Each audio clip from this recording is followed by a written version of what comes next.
Good morning, everyone. Happy Monday, Manna. Happy New Year. This is the first Monday Manna of 2026. Hope your year is starting off right. For so many of you, I know those resolutions are already having to be modified a little bit to make sure that you are able to still feel like you are meeting those goals. And I want to just thank you so much for being a part of this community. And I want to share with you that if you are here for the very first time, we do Monday Manna every Monday morning at 9 a.m. And it is clarity for the calling and direction for the doing. It is bringing in the wholeness, WHOLE, wholeness of our goal as leaders who are faith-based to not have to live as leaders and business and marketplace people and then faith people in another area, but those worlds come together and they operate as one, because that is the essence of who we are. And in doing that and being who we were called to be, God honors that which we are over, which is those businesses. My name is Darla Bonk. I am the CEO and founder of Darla Bonk Consulting. And today I want to get you to flip the script a little bit on how we are approaching our faith, our leadership, and the way that we are showing up in our businesses. Because here's the thing that I have seen and noticed from 2025. We spent a lot of energy asking God to fix things. But what if, in the process of trying to ask God to fix things, we are actually looking for a transformation that would only start after asking God to help us see things differently? So I want you to think about our theme today, because we always do a theme, and it is from asking to seeing. It's a leadership shift of going from petition to perspective. And the Bible verse that I want to give to you is twofold today. The first one is Psalms 27:8. My heart has heard you say, "Come and talk to me." And my heart responds, "Lord, I am coming." And the second one is Proverbs 20, verse 5. The purposes of a person's heart are deep waters, but one who has insight draws them out. So I want you to listen as leaders, whether you're a CEO, as a founder, as an executive, and hear me when I say I understand that we are trained to identify problems and demand solutions. I get it. We walk into our offices with a list, fix these team dynamics. We've got to fix the revenue gap. We've got to fix the stress. We've got to fix XYZ. And it's not wrong to bring those needs to God per se. But what if we are operating in incomplete intelligence? And here's what I mean by that. What if instead we asked three, I believe, revolutionary questions in an isolated scenario? Number one, God, what do I need to see here that I am not seeing? Not what do I need you to fix, but what am I missing? What blind spot is limiting my leadership? What truth about my team, my business, or my own heart or perspective in this am I overlooking that I need to see differently?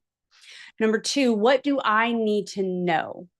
What wisdom am I lacking here? What perspective would shift everything in this situation? Your guidance isn't just about solving problems. It has to be about expanding your capacity to lead with clarity as well as with conviction. And then third, God, what do I need to learn, or what do I need to understand more clearly so that I can be a better leader in this situation? This is about transformation and not just transaction. And it's asking God to develop you, not just deliver something to you or deliver an answer to you. Because when you shift yourself from asking God to show up to asking God to show you, I believe everything changes. You become a better seeker, not just a petitioner. And seekers find things, they discover, and they grow. So here's three takeaways I want you to think about. Number one, seek first, then lead. You guys have always heard me say, seek first to understand before you're asking to be understood as a leader. I want you to think in this scenario, seek first, then lead. Because your greatest competitive advantage as a leader isn't your strategy, it is your sight. Before your next big decision, before your next big team meeting, pause and ask, what do I need to see clearly here?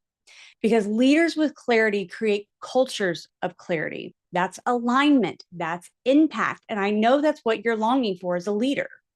Number two, knowledge is power. Wisdom is transformation. And I believe it's not just knowledge is power. I believe it's applied knowledge is power, because a lot of people have a lot of knowledge and they don't do anything with it. So applied knowledge is power, and wisdom is transformation. You can have all the information in the world and still miss the mark.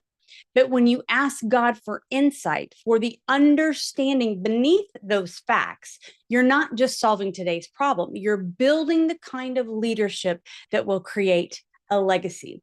And that's the difference between temporary fixes and lasting change.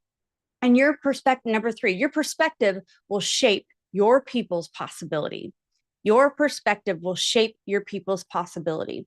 So, as the CEO, as the COO, as the C suite leader, whatever your position or title is, your team is watching how you approach challenges. Whether you think that or not, whether you see them in the room or not, I promise you, your people are watching you. So when they see you seeking clarity, asking for wisdom, and staying aligned with your values, they're giving you the permission to do the same.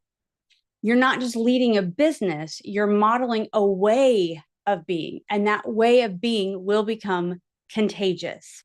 So this week, I want to challenge you. Stop asking God to be there for you and start asking God to help you see more clearly.